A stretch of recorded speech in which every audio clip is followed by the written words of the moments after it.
a todos, buenos días también, porque tenemos gente conectada desde Latinoamérica y desde el otro lado del charco, así que buenas para todos.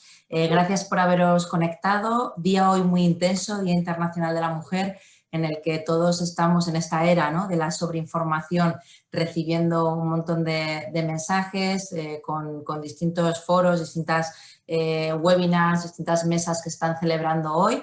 La nuestra, como no podía ser de otra manera, es especial, está liderada por mujeres que están al frente de las direcciones de experiencia de cliente de compañías renombradas en nuestro país y también fuera, como es el caso de Yesenia en México.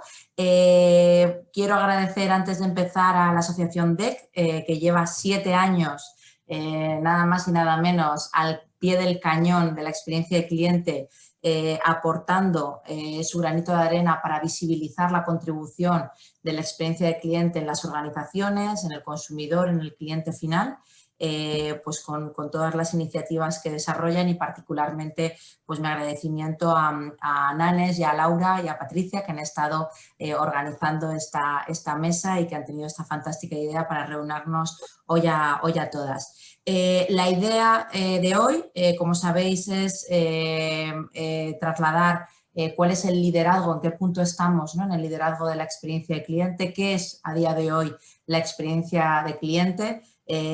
Como decía antes, ¿no?, creo firmemente que estas efemérides, estos días clave en el año, no son los únicos, ¿no?, para conmemorar o para celebrar. Todos los días son importantes, pero sí que es verdad que nos permiten hacer un balance de lo que hemos conseguido y también del camino que nos queda por recorrer, ¿no? Entonces, hoy estamos aquí para hablar de ese liderazgo en la experiencia de cliente, de qué es lo que se ha conseguido, de cuáles son los retos en el corto y en el medio plazo. También, y por el día en el que estamos, cuál es el rol y el papel de la mujer en este entorno, en lo que hemos denominado esa generación Customer Experience.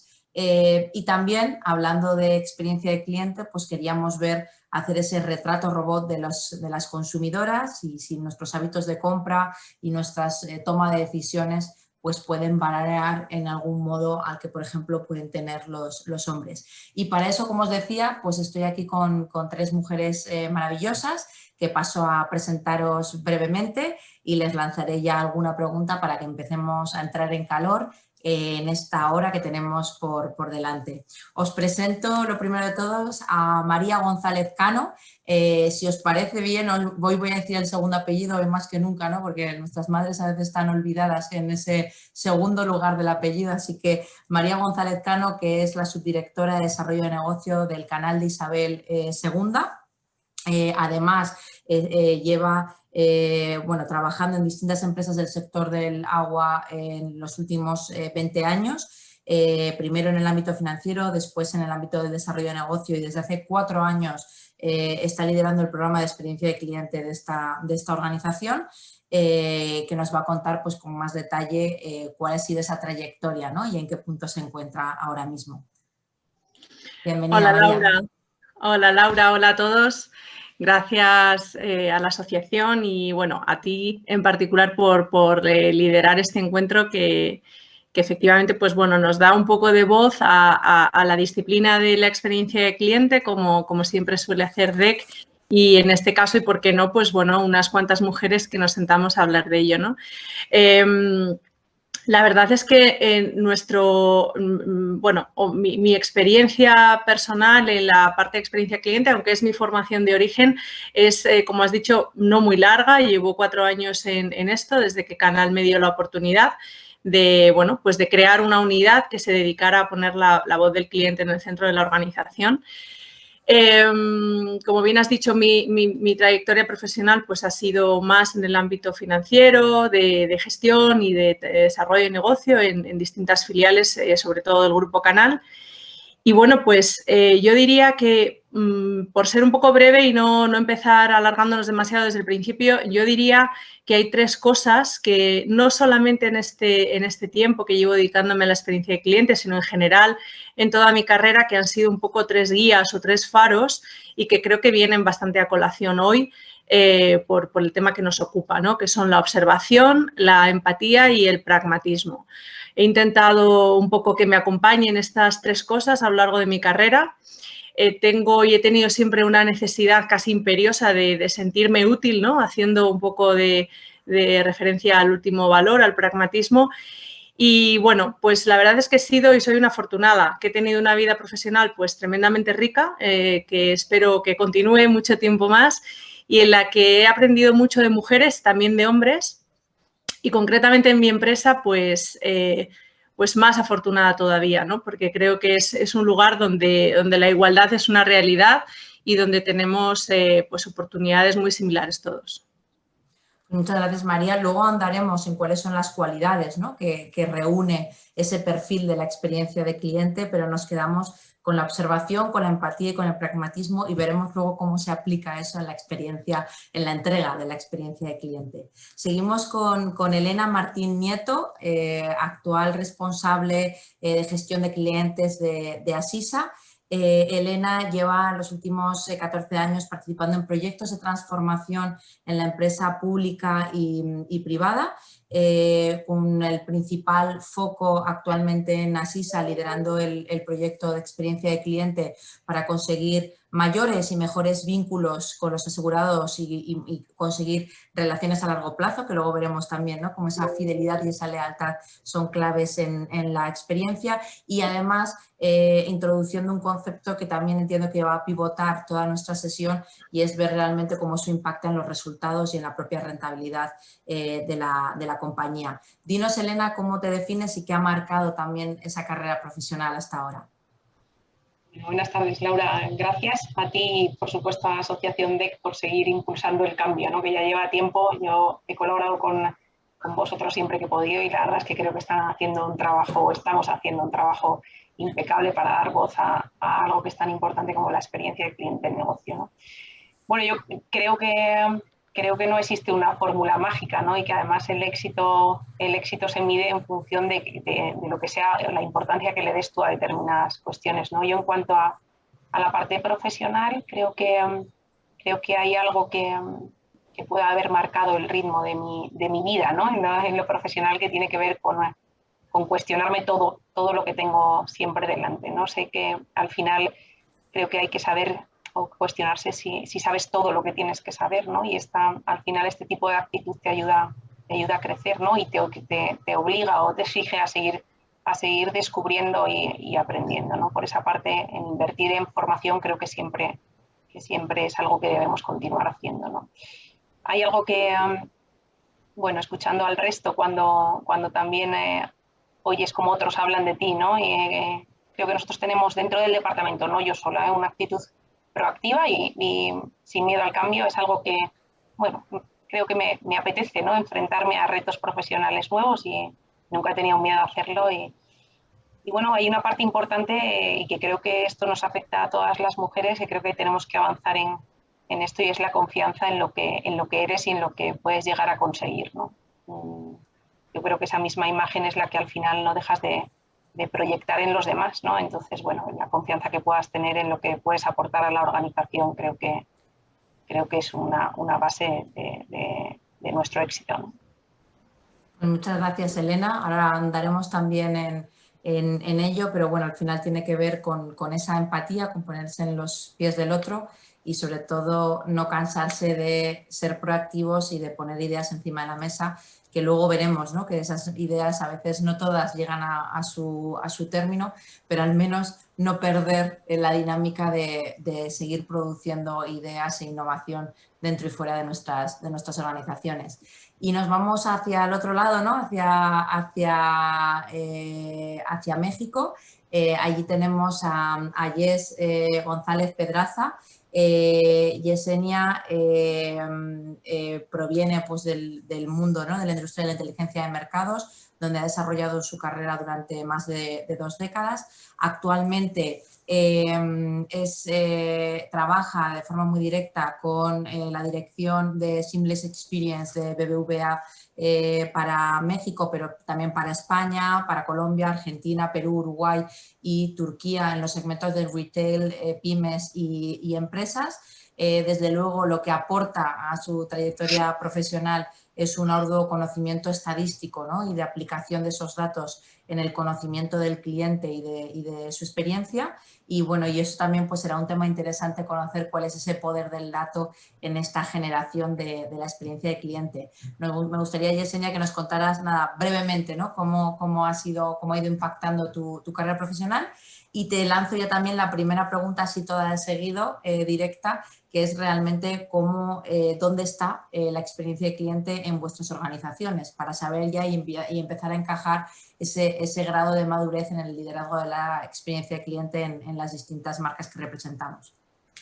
Vale, muchas gracias, Laura. Muchas gracias a NANES y la Asociación DEC por la invitación y por conmemorar, sobre todo el Día de la Mujer, dándonos la palabra justamente a las mujeres y sobre todo en este tema tan relevante que es la experiencia cliente, ¿no? Yo te cuento que, bueno, soy de profesión actuaria, que en México es como una profesión más enfocada en matemáticas aplicadas con estadística, muestreo y demás. Creo que este conocimiento me ha permitido trabajar en los últimos 20 años en el tema de investigación de mercados y también en el caso de BBVA yo colaboro en la disciplina de Seamless Experience, que en BBVA, como ustedes saben, trabajamos bajo una metodología Agile y Seamless Experience es una disciplina que tiene, digamos, un head global y también tiene una réplica en cada una de las geografías donde BBVA tiene presencia. Lo que hacemos en la disciplina es crear, básicamente, y uno de los objetivos más importantes de BBVA es crear para el cliente y colaboradores experiencias sencillas, experiencias positivas que impacten al cliente y que nos lo lleven a entender el banco más allá de una simple transacción, ¿no? Si yo te dijera que un poco en el tema de las habilidades, creo que una de las más importantes en BBVA hoy es la toma de decisiones basadas en datos. Creo que este tema ha sido un motor de mi carrera profesional y he encontrado, digamos, un campo fértil en el banco, en donde sí que apostamos por este skill para poder pues desarrollar todos estos productos y experiencias que los clientes hoy nos están demandando, ¿no? Desde luego que en temas de skills de comunicación, de emprendimiento, son muy relevantes y te puedo decir que en el grupo más del 50% de las directivas de Seamless Experience son mujeres. Entonces creo que estas habilidades sí que permean y que son también resultado de este posicionamiento importante de las mujeres en esta disciplina. Pues muchas gracias, Jess. O sea, decisiones tomadas en datos, que yo creo que es algo que se ha luchado mucho en la disciplina de experiencia de cliente. El origen, y por eso es mi pregunta, ¿no? ¿De dónde está la experiencia de cliente en vuestras organizaciones? Que ahora también nos contestarán María y Elena, pero es verdad que es una disciplina aún relativamente reciente, que empieza a penetrar en las marcas pues no hace más de 5 o 10 años, ¿no? En el mejor de los mejores de los casos. Siempre pasa con estas disciplinas, ¿no? que precisamente por su heterogeneidad empiezan a surgir en distintas direcciones, empiezan a surgir como proyectos muy transversales. Yo creo que eso María, por ejemplo, nos va a contar, ¿no? Provenientes de distintas áreas de negocio. Y aquí realmente lo importante, y aunque se haga la pregunta de dónde están, no es tanto porque sea relevante estar en uno o en otro sitio, sino ver realmente de qué manera no se dejan de ser una disciplina periférica y forman parte del propio core, ¿no? Y de la propia propuesta de valor de la compañía. Yo siempre hago ciertos símiles con la RSC, por ejemplo, ¿no? que surge muchas veces en los ámbitos más periféricos de marca, de comunicación, y realmente pues vemos ahora cómo va migrando de la RSC al ESG, ¿no? Donde realmente ya son cuestiones de gobierno corporativo y que definen, ¿no? El buen gobierno y la columna vertebral de las marcas. En ese sentido, María, y te decía antes, ¿no? Tú de hecho hablabas, ¿no? Que has estado trabajando en distintas direcciones, de hecho actualmente, ¿no? En la propia dirección de desarrollo de negocio, pero liderando ese proyecto de experiencia de cliente. ¿Dónde está y cuál es el peso que esa experiencia de cliente tiene dentro de tu organización del canal Isabel II? Sí, bueno, nosotros lo estamos impulsando desde la dirección comercial, pero efectivamente pienso que el enfoque de experiencia de cliente tiene que tener un enfoque de negocio sí o sí, porque esto, lo habéis dicho antes, ¿no? Es algo completamente transversal per se, es decir, por sentido común. La experiencia de un cliente con una compañía lo es con toda la compañía, ¿no? Entonces, bueno, pues como tantas transformaciones o tantas iniciativas pueden partir de un sitio, pueden gestarse o impulsarse desde un sitio, pero irremediablemente tienen que llegar a toda la organización, ¿no? Entonces, yo creo que aquí a mí hay dos cosas que me parecen importantes en Canal. Una de ellas, la experiencia de cliente está en el plan estratégico que tenemos trazado para los próximos decena de años aproximadamente. Esto es algo ya muy importante porque desde el punto y hora en que de 10 líneas estratégicas que evidentemente pues tienen un componente operacional, ¿no? Y de aseguramiento de la cantidad y calidad del suministro que entregamos, pues ya existan algunas líneas de este cariz, ¿no? De transversal y de transformación, pues es muy importante.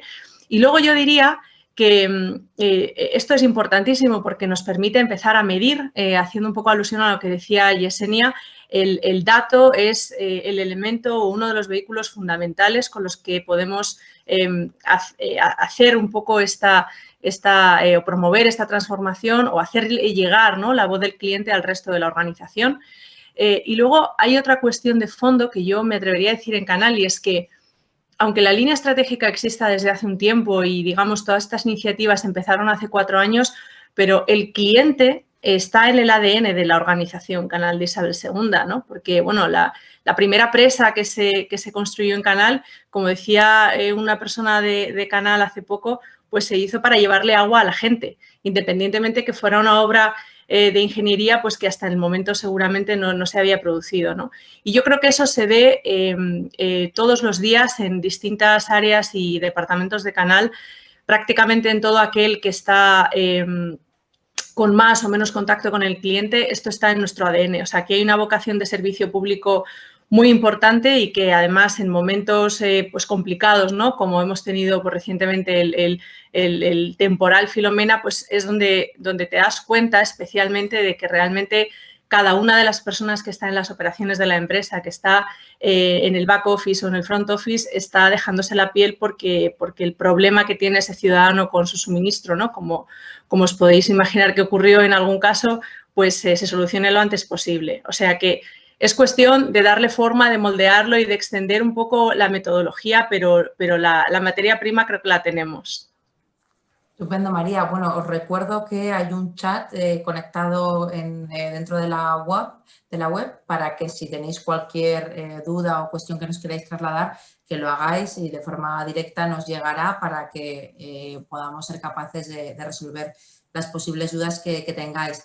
Elena, tú representas un sector, el mundo de las aseguradoras, donde la experiencia de cliente, ¿no? Ha dado un cambio exponencial en los últimos años. Lo hemos hablado en otras ocasiones y en otros foros dentro de la propia asociación DEC. Hemos pasado de ser asegurados, ¿no? a personas y a clientes que están al otro lado y que tienen necesidades distintas más allá de una póliza, ¿no? Por así decirlo, en términos generales, y particularmente en Asisa estáis haciendo grandes esfuerzos, ¿no? De ampliar vuestro espectro, no solo en el mundo de la salud, que es prioritario, sino también, ¿no? Pues a otras necesidades. ¿Cómo estáis viviendo la experiencia de cliente dentro de Asisa? Yo, Laura, creo que hay diferencia entre vocación de servicio, que por supuesto la tenemos, porque creo que, y en nuestro caso, que salud, quizá con más motivo, ¿no? Pero creo que estamos en la misma, al final estamos... no estamos muy lejos de las mismas organizaciones que comparten una historia y una estructura como la nuestra, ¿no? Es cierto que la brecha, yo creo que la brecha entre lo que creemos que nosotros ofrecemos y la percepción que tienen los clientes es diferente, ¿no? Y esto significa que todavía nos queda camino por recorrer. En Asisa, como en la gran mayoría de las empresas que no son nativas en CX, ¿no? Yo creo que nos cuesta mucho más movernos cuando nuestras estructuras son grandes y tenemos una herencia por detrás, ¿no? Sí que es cierto que además los que nos dedicamos a esto nos gustaría dar pasos quizá más rápidos, ¿no? Pero creo que hay que dar pasos firmes, ¿no? Yo te diría que en Asisa estamos en una fase de evolución y el índice de madurez no es el mismo que puede tener otro tipo de compañías, como te decía antes, más nativas, pero sí que hay una apuesta clara y creo que la aseguradora ha aceptado el reto, ¿no?, de seguir avanzando en esta línea, ¿no? Sí que es cierto que también cuando hemos notado más impulso ha sido porque de la mano hay líderes de este cambio, ¿no? Líderes en distintas direcciones, que creo que es lo importante, ¿no? Y dando un impulso interesante en este sentido, ¿no? ¿Cómo podemos notarlo? Bueno, yo te diría que llevamos en el departamento está creado hace 10 años y empezamos a ver determinados cambios en tanto en cuanto son pequeños detalles que para nosotros son importantes, ¿no? Empezamos a tener voz en los comités de negocio. Los comités de negocio son los órganos decisores de la casa, ¿no? Y empiezan a interesarse por los proyectos y por qué dicen nuestros clientes. El discurso se comparte, más allá del discurso sabemos que se tiene que a veces incorporar al cliente no solo tiene que ver con discurso, ¿no?, sino con tomar determinadas decisiones que tienen cierto impacto en el negocio, que no siempre a corto plazo es visible y que, bueno, pues digamos que puede doler, ¿no?, tocarlo. Pero bueno, yo os comentaba también hace tiempo que para mí un cambio de visión es en el momento que nuestro sistema transaccional, que es el sistema de la casa por autonomasia, ¿no?, está cambiando su enfoque, ¿no?, y hemos dejado de hablar de pólizas y productos, como tú decías, Laura, a empezar a hablar de necesidades de personas y cómo nuestros clientes nos piden determinadas cosas, ¿no? Yo creo que nos queda por hacer, y nos queda por hacer como entiendo que a la gran mayoría de los que estamos aquí, ¿no?, pero que tenemos esa llave o esa mano tendida por parte de los directivos de la casa para poder empezar a mover piezas y encajarlas en un puzzle, ¿no? Creo que para eso, y quizá no siempre lo hemos hecho bien, además de hablar el mismo idioma de nuestros clientes, tenemos que hablar el mismo idioma de la organización, ¿no? Al final yo creo que es importante saber entender el escenario en el que nos movemos, las estructuras formales e informales que hay dentro de la casa, las palancas que puedes tocar y cuándo debes tocarlas, ¿no?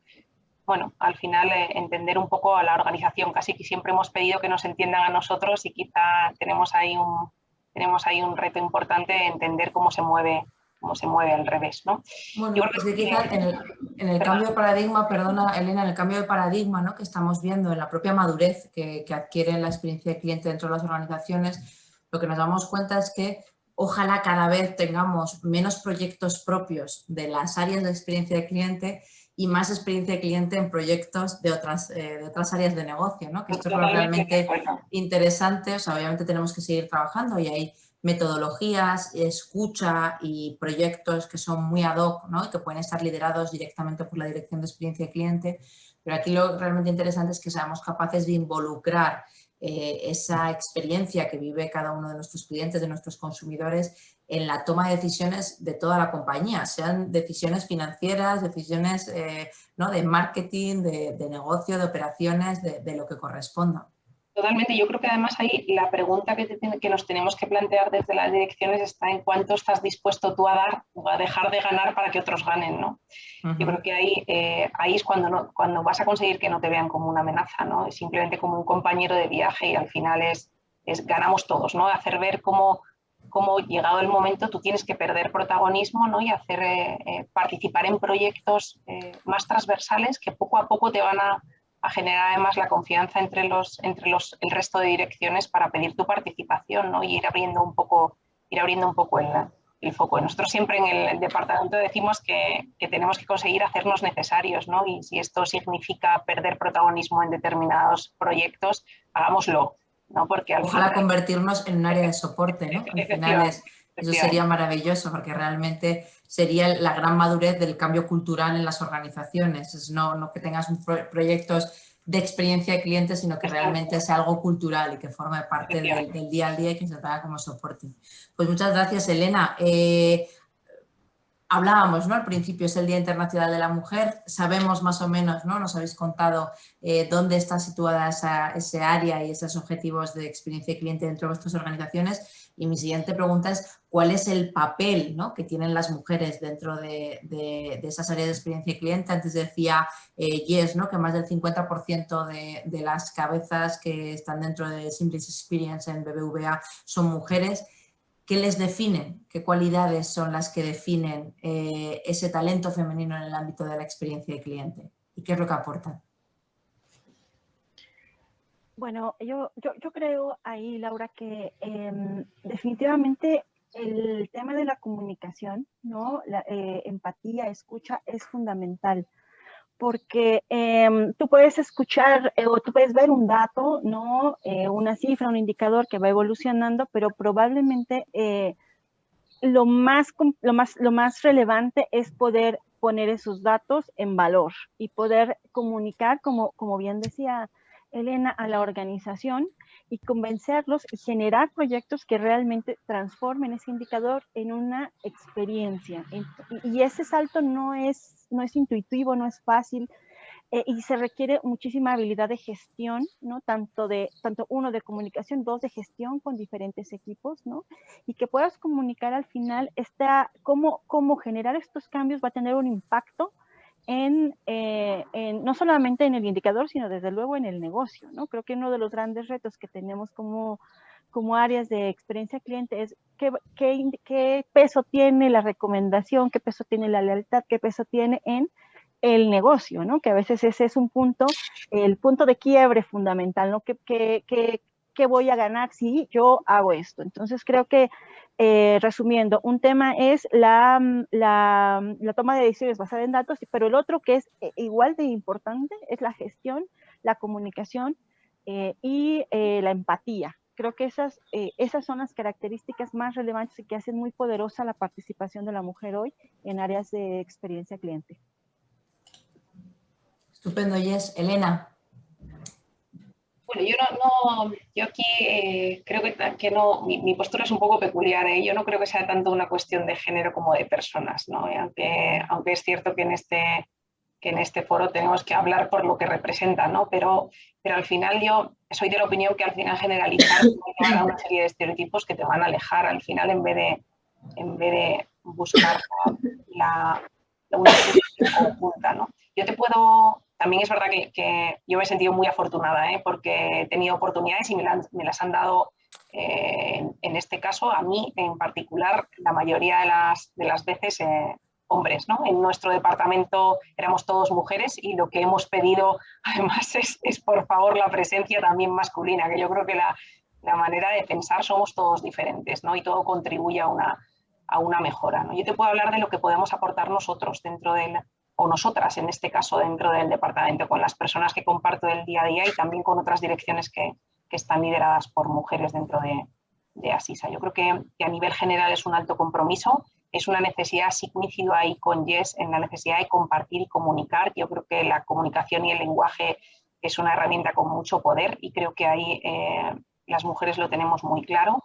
Y creo que hay una sensibilidad especial, ¿no? Que te ayuda a escuchar y a tratar de entender las necesidades que puedan estar volcando otros, tanto la parte esa que hablábamos de la organización como la parte de clientes. Bueno, empezaba mi intervención diciendo que teníamos la fuerza suficiente como para afrontar estos y otros retos, ¿no? Y creo que a grandes rasgos, por supuesto, esa empatía de la que hablaba Jess también, que creo que es algo que va implícito en la propia experiencia de cliente, ¿no?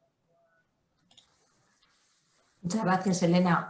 María, cuéntanos también, bueno, hemos hablado un poco cuáles son esas skills, ¿no?, más demandadas en el ámbito de la experiencia de cliente y cuáles son las que aporta el talento femenino.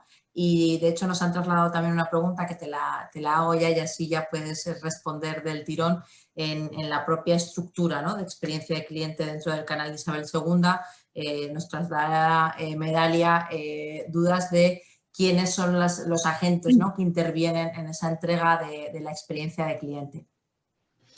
Bueno, pues por un poco concluir con la primera parte, estoy muy de acuerdo con lo que han dicho tanto Jess como Elena.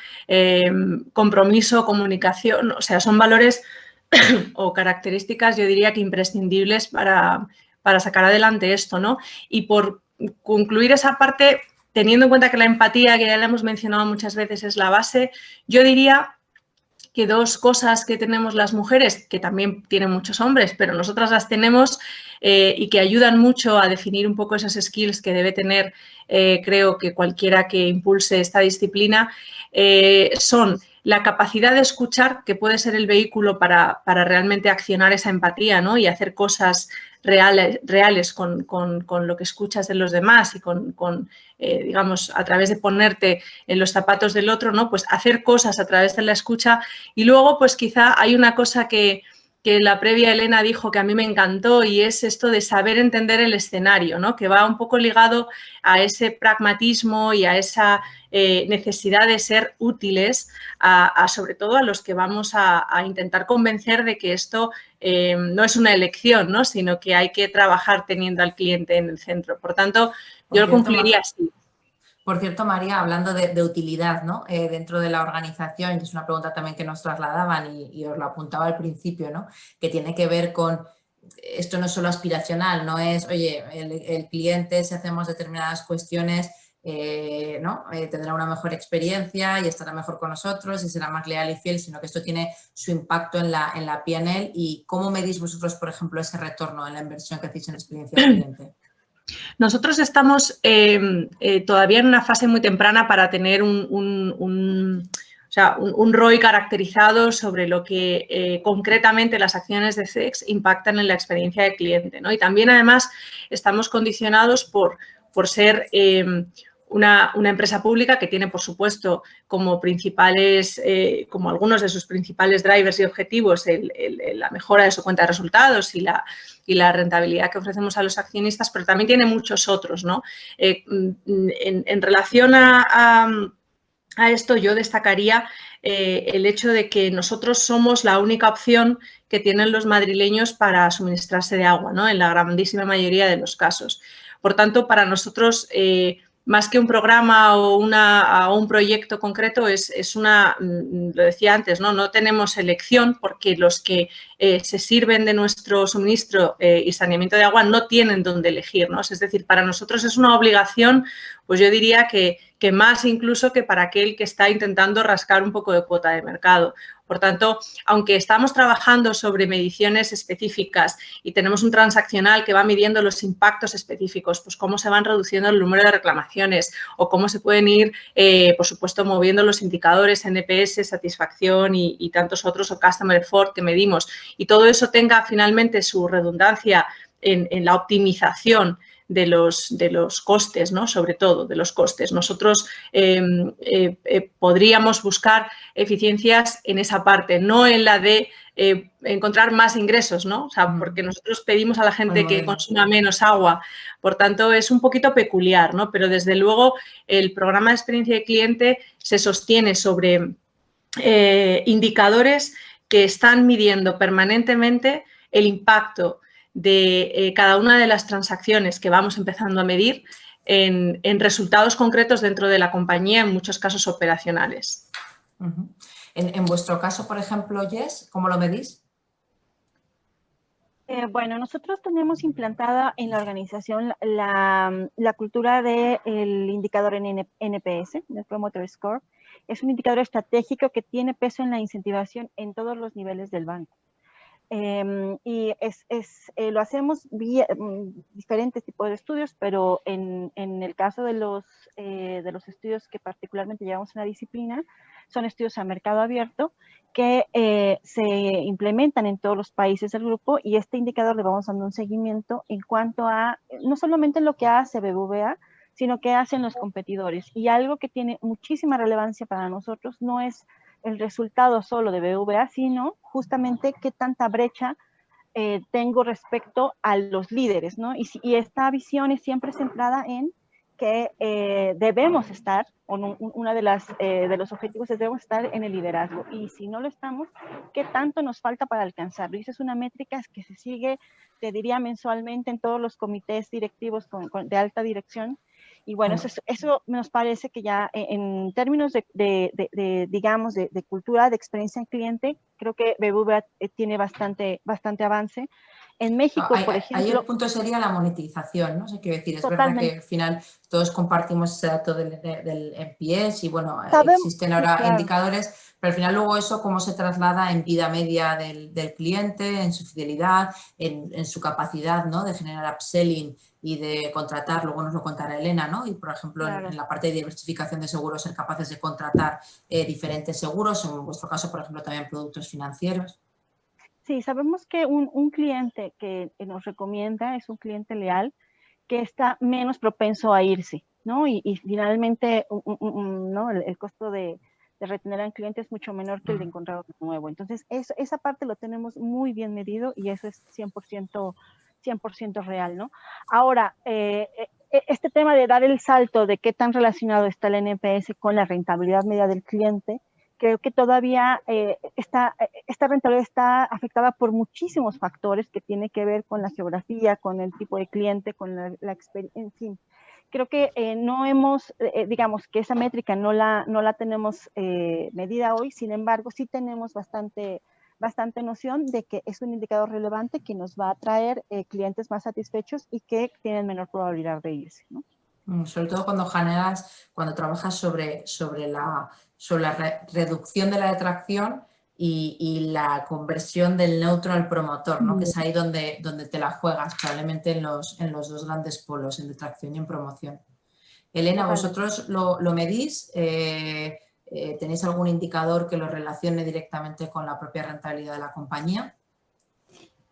El negocio es un poco peculiar porque frente a lo que puede ser una parte como BBV o puede ser una parte como retail, ¿no? Cuanto más nos consumas, y aunque suene un poco extraño en salud, más gasto me generas. Quiero decir, para mí la situación ideal es que la gente no fuese al médico y, dicho de otra manera, que la gente estuviese sano, por ver la visión más positiva, ¿no? En el momento que empiezas a consumir mis servicios me estás generando un gasto adicional, ¿no? Entonces, bueno, no es tan sencillo. Sí que es cierto que nosotros medimos NPS y lo estamos cruzando, estamos detrás de varios análisis, porque para mí podemos cruzarlo con las bajas que se producen anualmente, tanto en la parte de privado, o sea, un usuario normal, como en la parte de funcionarios que deciden apostar por mí o por otra compañía. Estamos haciendo también estudios con intención de compra y fuga, ¿no? Para mí, la relación que existe entre mi satisfacción, mi NPS y tu intención de irte de la compañía, y realmente cuando lo cruzas y te vas, esto para mí supone un gasto, ¿no? Y bueno, estamos trabajando en esta parte. Yo creo que hay resultados interesantes. No siempre todo coincide, porque cuando empiezas a hacer análisis de esta profundidad, al final siempre hay variables que no controlas, ¿no? Y que en la siguiente tienes que volver a hacer que jueguen parte o que formen parte del juego. Pero yo lo que te decía antes, ¿no? Cuando empiezas a estar en comité de negocio es que los propios líderes de la casa empiezan a ver que tiene cierto impacto, ¿no? Y bueno, pues igual que hace Yes, comparamos también la bench contra el resto de compañías y cómo van creciendo ellos en volumen, en nuestro caso de primas, y cómo lo hacemos nosotros. Pues muchas gracias, Elena. Como no podía ser de otra manera, yo creo que la pandemia nos ha afectado a todos, ¿no? Y nos ha cambiado el pie y ha cambiado en muchos casos pues reflexiones estratégicas. Probablemente no es que hayan aparecido nuevas, pero sí la priorización de las mismas, ¿no? Se ha visto afectada. Y quizá una de las cuestiones más afectadas son los canales a través de los cuales entregamos esa experiencia de cliente. Como si fuera, ¿no? un acto premonitorio. En el último congreso DEC que hicimos físico en el año 2019, basado en la fisicalización, ¿no? Y hablábamos un poco de esa combinación entre el mundo físico y el mundo digital, pues de repente un año más tarde, ¿no? Nos llevan a todos al mundo digital en su gran mayoría.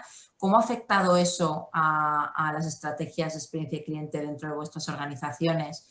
¿Cuál es el peso, cuáles son los canales, ¿no? que estáis utilizando para la entrega de la experiencia de cliente? Y vinculado también con eso, que nos han trasladado varias preguntas relacionadas, ¿habéis introducido alguna nueva acción de experiencia de cliente tras la pandemia, tras esa reflexión? María, si quieres empezamos por ti.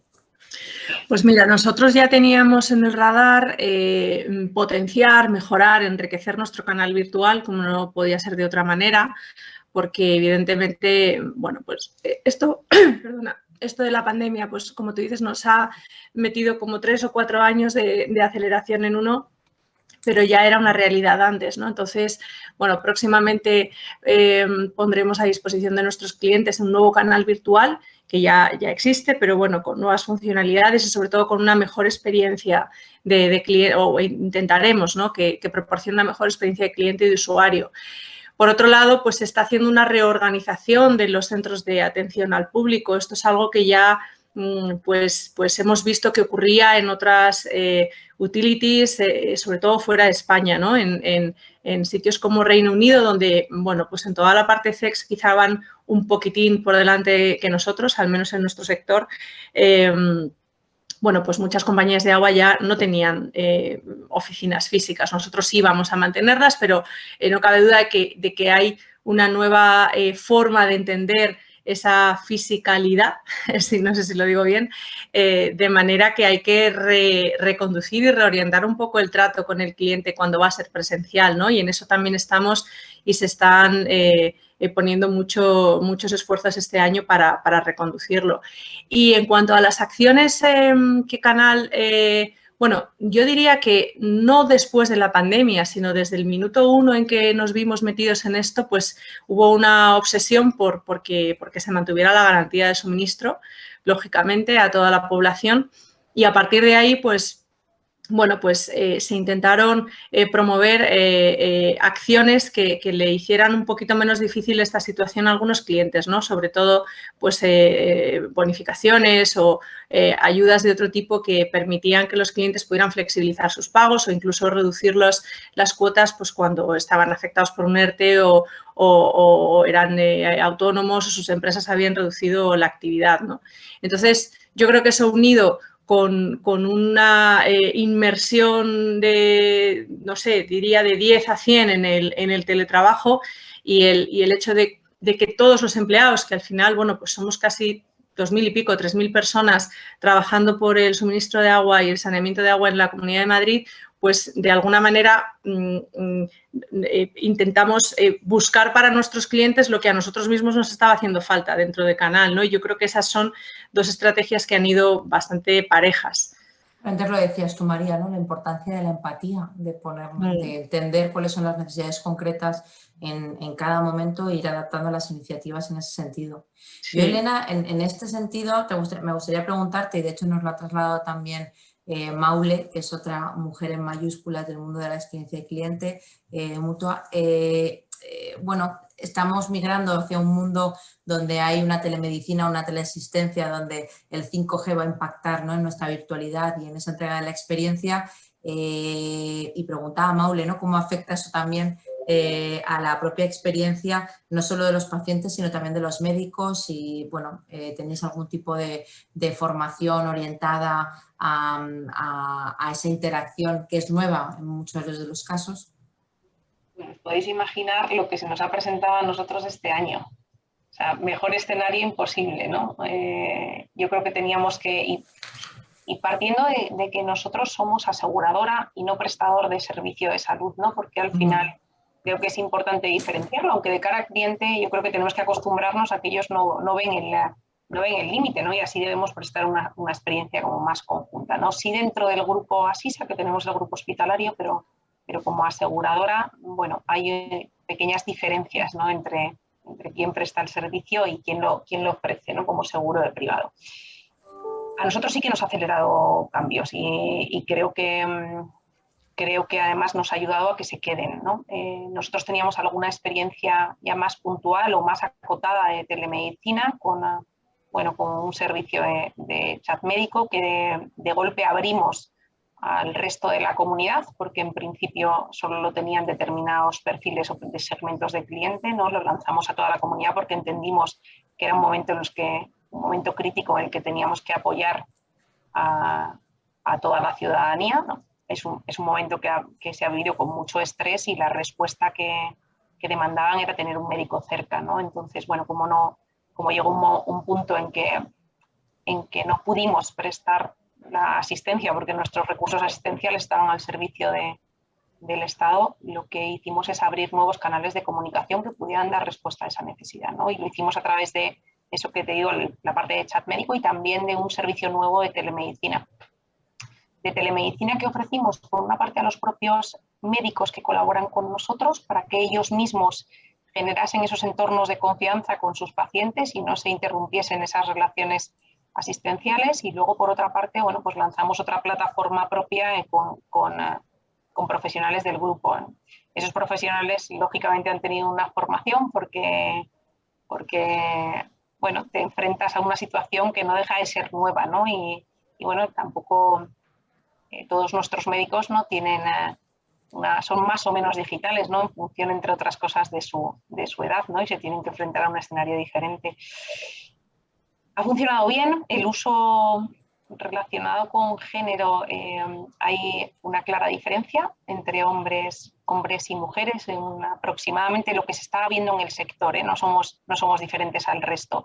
Sí que por tipo de canal, por ejemplo, en Chat Médico hay una diferencia bastante llamativa, ¿no? Estamos casi en un 80% de uso de las mujeres y un 20% de hombres, y no, salvo lógicamente las especialidades típicas que solo puede tener una mujer o un hombre, por ejemplo, en pediatría están equiparados, ¿no? Las consultas que hacen uno u otro. Pero, por ejemplo, en la parte de telemedicina estábamos en un 60-40 y es algo que se ha ido manteniendo más allá así empezó en 2017 y es algo que se ha ido manteniendo a lo largo de la pandemia y después de la pandemia, ¿no? En relación con lo que preguntaba Maule, el 5G, pues te puedes imaginar una parte, no solo en la parte de consultas de telemedicina, sino en los propios sistemas, ¿no? Que al final los propios robots tienen un tipo de calidad diferente, ¿no? Yo creo que 5G nos va a ayudar a todos, no solo en sanidad o en salud, porque es la parte que nos está interesando, ¿no? Pero tiene un impacto brutal en ciudadanía y, por supuesto, en negocio, ¿no? En todos los sectores, desde luego en el consumo de la propia experiencia en el mundo digital, incluso en el mundo presencial, que llegará, porque todo llegará y todo se retomará, pues también el 5G en ese mundo presencial también tendrá mucho que decir. Nos trasladaban... Sí que es cierto que hemos impulsado mucho la digitalización y que ha sido una salida a la situación que teníamos que vivir, pero yo sigo apostando por una parte relacional en presencial. Lo que bueno, de hecho, os iba a decir ahora, ¿no? Y de hecho le iba a preguntar a Jess y a María también qué opinaban de esto, porque al final, y nos lo trasladan también en las preguntas, se está poniendo mucho foco en la digitalización, pero ¿qué pasa con ese cliente que no es digital? ¿Qué pasa con esas transacciones, no solo por la tipología del cliente, ¿no? Sino por las propias transacciones e interacciones que requieren de una relación mucho más física? ¿Cómo lo estáis resolviendo vosotros, Jess? Mira, Laura, creo que en tema digital hemos dado un salto de 3 o 5 años y eso es algo que ya se tiene medido en cuanto a la adopción de canales digitales. Y algo que nos ha ayudado mucho es que BBVA ya tenía un gran camino recorrido, sobre todo en Latinoamérica, es donde más se observa este fenómeno, en el uso o en la adopción de la plataforma móvil o web de aquellos clientes que incluso eran resistentes, ¿no? Ya sea por edad, por género, y ante el cierre de sucursales que se dio prácticamente en todos los países y la disminución de la capacidad operativa de los call centers por el tema de distancia, ¿no? De cuidar la distancia social, le permitió a aquellas personas que no habían usado estos canales a usarlos, y ahora lo que vemos es una mucho mayor adopción y que creo que, como bien decía Elena, va a durar muchos años, ¿no? Creo que y los indicadores de NPS lo confirman. Si bien el NPS a lo mejor del BBVA en todos los países no ha crecido tanto como en otros años, lo que nos permitió mantenernos en los niveles fue la gran diferencia que le sacamos a los competidores, porque teníamos, digamos, que una maquinaria muy bien aceitada en el tema digital. Y eso era lo que estábamos incluso promoviendo desde antes de la pandemia, ¿no? Que se usaran estos canales digitales. En España quizá la situación es un poco diferente porque sí que tenemos una competencia feroz, ¿no? En todo el sistema bancario. Sin embargo, me parece que hay algo que yo creo que incluso va a pasar en Latinoamérica una vez que la digitalización esté a niveles como los de Europa, es que lo que nos están viendo los clientes es o sea, muy bien, tú tienes el canal digital, yo puedo hacer mis operaciones y demás, pero si yo necesito hablar con una persona, tiene que estar alguien disponible siempre. Y ese es un reto que lo tenemos en todas las geografías, ¿no? Creo que eso es algo que incluso todas las entidades bancarias tenemos este reto, ¿no? De siempre tener a alguien disponible, desde luego los canales perfectos, pero tener una persona que siempre esté a la mano sin que tengas que irte del IBR y ¿no? Sabes, de punto en punto. Creo que eso es algo que las personas van a pedir. Y también, sobre todo, muy ligado al tema de encontrar una persona que me responda, es la seguridad, la transparencia y la claridad con la que habla una institución financiera a los clientes. Creo que ahora, en tiempos de pandemia, más que nunca, el sistema bancario se ha visto impactado en términos de pedir un crédito, ¿no? De que me ayudes, de que me digas cómo mi dinero, cómo puedo mejorar mis finanzas personales, cómo puedo salir, si me puedes dar un crédito, ¿no? En fin, creo que este tema acerca de la salud financiera es fundamental en términos y es la propuesta de valor, ¿no? Es ser capaces de incluir capas de valor realmente sobre el servicio prestado. Y yo me quedaría, Jess, con una cosa que decías antes y que, bueno, yo como representante también de Securitas Direct, nosotros siempre lo ponemos encima de la mesa, y es la mejor tecnología, los mejores canales digitales, pero siempre personas detrás de cada uno de los pilares de la propuesta de valor, ¿no? Y de la cadena de suministro, porque al final es clave realmente que haya personas detrás y, como decía antes, con la mejor tecnología aplicada, pero personas que realmente trabajen esa empatía, ¿no? y esa mejora de las relaciones. Como nos quedan 10 minutos, vamos a entrar un poquito, ¿no? en el mundo de la mujer como consumidora. Antes comentaba Elena, ¿no? Posibles diferenciaciones también en el uso de los canales, en los canales digitales y presenciales que hemos hablado. Hay cuestiones que me parecen relevantes por poner aquí titulares, ¿no? Y os dejo un poco que cada una de vosotras nos los cuente con un poquito más de detalle cómo los veis vosotras, pero en términos generales diría que hay tres cuestiones, ¿no? en el ámbito de la mujer como consumidora. Por un lado, que el consumo que realiza es un consumo mucho más reflexivo. En una conversación previa que teníamos con Jess, ¿no? Nos trasladaba que efectivamente quizá el perfil de la mujer es más conservador a la hora de tomar riesgos versus el retorno que recibe, y eso vislumbra muchas de las cosas que hemos hablado aquí, ¿no? Pues ser capaces de irnos al detalle, de ver cuál es el impacto de esa compra o de esa contratación del servicio desde todas las aristas, no solo desde el punto de vista económico, que también, pero desde el punto de vista sobre todo de propuesta de valor, ¿vale? Y de lo que va a impactar realmente en mí como persona. Hay otro punto, ¿no? Que es que, como decíais, las mujeres utilizan más el canal online que los hombres, sobre todo para la compra o el consumo de determinados servicios y productos. Y el último, que me gustaría, María, darte paso también con ello, es que las mujeres muestran más conciencia sobre el medio ambiente que las mujeres, ¿no? Y esos aspectos de sostenibilidad son más tenidos en cuenta a la hora de contratar un producto y servicio. Si quieres empezamos por este y luego nos cuentan Elena y Jess cómo lo ven. Pues sí, un poco haciendo estos días, ¿no? Que hemos estado preparando esta sesión, recopilación de lo que, en definitiva, las ciudadanas de la Comunidad de Madrid manifiestan, ¿no? Porque nosotros, cuando hacemos distintos estudios, bueno, pues al final, como nos dirigimos a todos los ciudadanos de la Comunidad de Madrid, son o nuestros clientes o nuestros usuarios de alguna u otra forma, porque, como decíamos antes, pues somos la compañía de suministro para toda la Comunidad de Madrid. Por tanto, bueno, pues al final podemos hablar de las madrileñas, según los estudios que ha hecho Canal sobre un poco distintas temáticas en los últimos tiempos.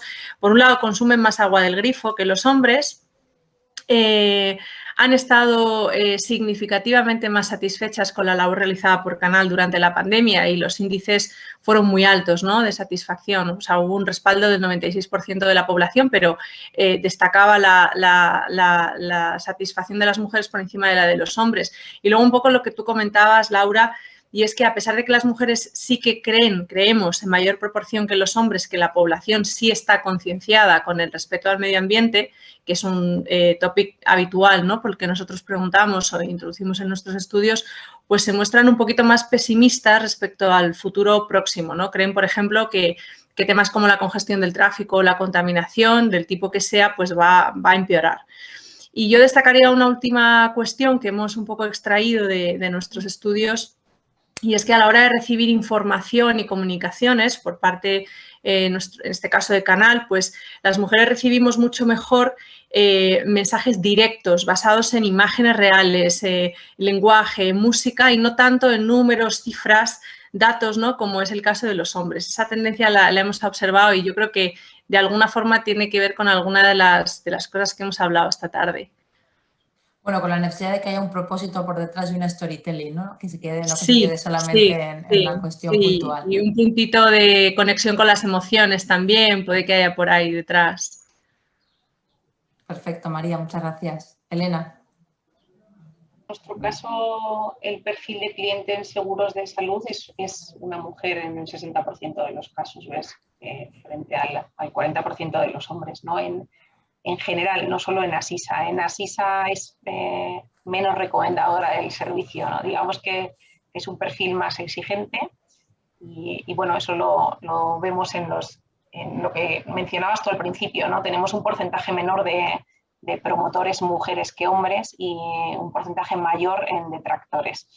Sin embargo, fíjate, se invierte, bueno, y en cuanto a uso, en salud, bueno, digamos que tiene una preocupación más alta, ¿no? Las asistencias a lo largo de un año de media están entre 4 o 5 asistencias menos que frente a un hombre. Y sin embargo se invierte el perfil cuando dejamos seguros de salud y hablamos de seguros de vida. En seguros de vida es el hombre con un 56% de los casos, ¿no? el que representa el porcentaje más asegurado y además lo hace con una protección de capital más alto.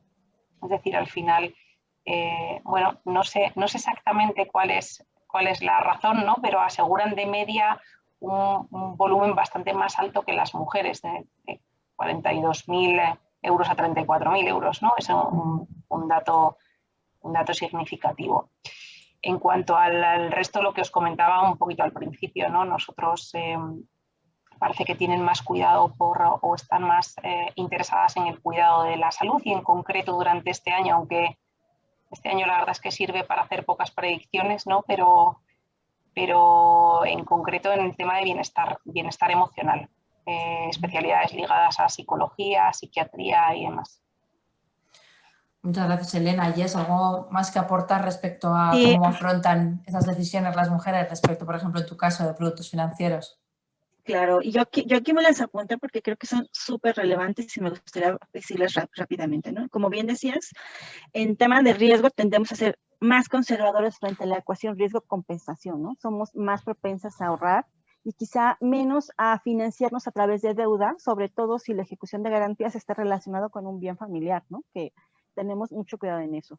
También las mujeres tendemos a tener mejores indicadores de pago que los hombres y bajos niveles de morosidad. Esto sobre todo lo vemos en mujeres propietarias de pequeñas empresas, ¿no? En micronegocios es una conclusión arrolladora. En temas de lealtad, las mujeres somos más leales, sobre todo con marcas que nos han dejado satisfechas, ¿no? Desde luego. Tenemos mayor propensión que los hombres a comprar la misma marca y a tener mayor cantidad de programas de lealtad, y eso también está basado en estudios, ¿no? Creo que el tema de construcción de relaciones, ¿no? En temas cuando preguntamos sobre la recomendación del banco, NPS y demás, las mujeres tienden a construir relaciones más profundas, ¿no? Y duraderas. Tienden a recomendar a más personas y duraderas, exacto, y los hombres tienden a una relación más transaccional, ¿no? Más de lo que necesitan en ese momento. Y bueno, finalmente, creo que en temas de, por ejemplo, retiro, ¿no? Las mujeres tienden a ponerle sus necesidades, las necesidades de otros, perdón, por encima de las propias, ¿no? Asumiendo que el cuidado de los hijos o responsabilizándose por el cuidado de los padres, ¿no? Entonces, aquí sí que igual estamos relacionadas con el riesgo, ¿no? Tendemos a ser mucho más precavidas a la hora de tomar riesgos, ¿no? Entonces creo que en esta parte sí hay una diferencia bastante marcada entre hombres y mujeres. Y más ahora en este momento en el que hablan de la sociedad del cuidado, ¿no? En el que las mujeres un día como hoy, y que es interesante que lo pongamos encima de la mesa y se visibilice cómo el rol de las mujeres en esa sociedad del cuidado hace que muchas veces pues, el talento femenino pierda posiciones y desande, ¿no? Gran parte del camino recorrido. Como estamos ya fuera de hora, han quedado dos preguntas. Una que es, si os parece bien, la voy a responder yo, no sé si no estáis de acuerdo, pues me rebatís, y otra que os lanzo un poco como pregunta de cierre. Comentaban si las encuestas han muerto, y yo digo que no han muerto, esto sería una tontería decirlo, porque lo seguimos haciendo. Yo creo que lo que tiene que cambiar la forma en la que los hacemos y sobre todo que no pueden ser fuentes de información únicas. No es verdad que las encuestas en muchos de los casos nos dan mucha información de alcance muy cuantitativa, ¿vale? Incluso cuando son encuestas de verbatim, pues nos dan mucha información de volumen y lo que tenemos que seguir profundizando es en el entendimiento, ¿no? No es tanto, por ejemplo, pasa igual con el NPS no deja de ser un dato, lo que tenemos que entender es realmente cuáles son los motivos que llevan a la promoción y a la detracción, porque ahí es donde realmente vamos a poder activar palancas. Con las encuestas pasan un poco igual, yo no creo que vayan a morir porque es una forma de tener, insisto, información cualitativa con alcance, pero hay que trabajar mucho en el entendimiento, ¿no? De qué hay detrás y cómo está llegando esa experiencia de cliente y en qué podemos cambiar. Como pregunta final de ronda, nos trasladaban, y es un tema muy interesante. Si me permites, yo en cuanto a esa, solo un matiz, yo no sería tan extremista como han muerto, pero sí creo que tenemos que avanzar en saber escuchar y no preguntar. Claro. Directamente oír de los canales, los clientes nos mandan mucha información y no solo por encuestas. Yo creo que al final quienes hacemos las encuestas ya es o porque estamos aquí en esto o porque estás muy enfadado con la marca o muy contento, ¿no? Yo creo que hay otras interacciones con clientes a las que puedes rescatar ese tipo de información sin tener la necesidad de preguntar. Pues mira, precisamente porque además nos preguntaban, ¿no?, cómo hacemos esta escucha en los canales, en la omnicanalidad, y además vinculada a esa última pregunta que os iba a hacer, que es la experiencia de empleado, ¿no? Porque al final aquí hay que tener en cuenta que todos los colaboradores están recibiendo esa voz del cliente, da igual en qué, ¿no?, en qué función desarrollen dentro de la compañía, pero todos en mayor o menor medida tienen fuentes de información y están en contacto directo con el cliente, con lo cual son también fuentes de escucha, y en la línea de lo que tú comentabas, Elena, hay que integrarlos en el propio programa de voz, ¿no? No simplemente preguntar, sino ser capaces también de escuchar y de entender las necesidades que están trasladando. Pues por cerrar, como os decía, es muy interesante conocer cómo estabais viviendo también la experiencia de empleado y cuál es el impacto que esa experiencia de empleado está teniendo en la propia experiencia de cliente. Entonces, si queréis, hacemos una rondísima, rapidísima de gran titular y cerramos con eso. Empezamos, si quieres, contigo, María. Bueno, yo creo que la experiencia de empleado en Canal este año pues, ha sido en general muy buena, ¿no? Se han hecho, bueno, de hecho, estudios que así lo corroboran, pero yo creo que junto con la garantía de suministro de suficiente cantidad y calidad, hubo otra obsesión desde el principio por parte de Canal, y es que, bueno, los empleados estuviéramos bien, estuviéramos sanos y además pudiéramos trabajar desde casa, ¿no? Yo creo que la compañía ahí pues ha estado muy bien y nos hemos sentido bien. Y como tú sabes mejor que yo, pues un empleado contento al final entrega una experiencia mejor a sus clientes, ¿no? Y eso es algo que está en el propio ADN de toda la definición del programa de experiencia de cliente. Trabajamos con recursos humanos en promover distintas acciones de acompañamiento, ¿no?, con distintos colectivos de la organización, que este año pues, se han tenido que paralizar un poquito. Pero bueno, por poner un ejemplo, este año 2021 estamos ya trabajando con una guía de la experiencia para promover o enriquecer esa experiencia que los empleados entregan pues, en áreas muy concretas, ¿no? Cuando van a la finca de un cliente o cuando le están resolviendo una reclamación o cuando le están atendiendo al teléfono, ¿no? Así que, bueno, pues pretendemos que ese sea un vehículo para llegar o seguir llegando a nuestros compañeros, que al final son los que están todos los días pues, enfrentándose a los problemas de los clientes, ¿no? Bueno, y son la imagen visible, ¿no?, de la marca en ese sentido. Claro, claro. Elena, experiencia de empleado en Asisa. Yo creo que se están haciendo cosas también interesantes desde la parte de recursos humanos. Empezamos trabajando en alguna, bueno, llevamos 3 años haciendo una campaña de reconocimiento a aquellos que generan una mejor experiencia para nuestros clientes, y en este sentido yo creo que fue una iniciativa que estuvo muy bien acogida por parte de la compañía, sumando al resto, no solo de la aseguradora, sino todo el grupo en la última edición. Ahí ahora mismo se está haciendo, ya llevamos un par de años por lo menos midiéndolo, pero ahora mismo se está haciendo construyendo de su mano el propio pasillo de experiencia de empleado. Ahí saldrán determinadas iniciativas a poner en marcha. Yo creo que se está enfocando bien desde nuestros compañeros. Y bueno, lo que respecta al final a la experiencia que directamente generan ellos, compartimos con toda la organización y con todos los empleados, incluso los verbatim de nuestros clientes, ¿no? Para felicitando a aquellos que generan una experiencia diferente frente al resto de compañeros, ¿no? Creo que también es importante trasladar esa voz a todos los niveles de la organización, como tú decías, Laura. Y en lo que decíamos, que sea bidireccional, ¿no? Que sean capaces de ellos integrar la voz y, por otro lado, la propia compañía ser capaces de canalizar esa voz que llega a través de los distintos canales. Yo no sé si Jess nos sigues oyendo, ¿sí? Sí, sí, los hemos escucho. perdido la no cámara. Sí, no sé qué pasó, pero los escucho muy bien. Respondiendo a tu pregunta, para BBV ha sido fundamental la integridad y la salud de los colaboradores y clientes. Nosotros hemos trabajado en home office desde, justamente creo que mañana se cumple un año. Ahí te hemos perdido, creo, Jess. Quizás no tienes buena conexión, con lo cual, como además ya estamos fuera de hora, te disculpamos, intentamos conectar luego contigo para darte las gracias y simplemente, bueno, pues de nuevo dar las gracias a mis compañeras, a Elena, a María y a Jess por haber estado hoy este ratito aquí con nosotros, a la Asociación DEC por haber organizado esta sesión. Creo que hemos dejado alguna pregunta por ahí sin resolver, sobre todo vinculada, y es interesante, ¿no? Ahí le pongo los deberes a la Asociación DEC para que retomen en futuros encuentros para hablar sobre todo de rentabilidad, de ver cómo somos capaces de medir el impacto de la experiencia de cliente en los resultados de negocio, en la utilización de los distintos canales para medir esa entrega de la experiencia de cliente y, como sabéis, y hemos cerrado con él, aunque de forma muy rápido, ese tema que a todos obviamente nos preocupa y nos ocupa, que es cómo integrar esa experiencia de empleado en la propia experiencia de cliente, ¿no? Porque si hacemos vivir a nuestros empleados una buena experiencia, probablemente la experiencia que ellos a su vez sean capaces de entregar al cliente sea todavía mejor. Muchísimas gracias a las tres por estar hoy aquí y muchas gracias a todos por conectaros y vuestra participación.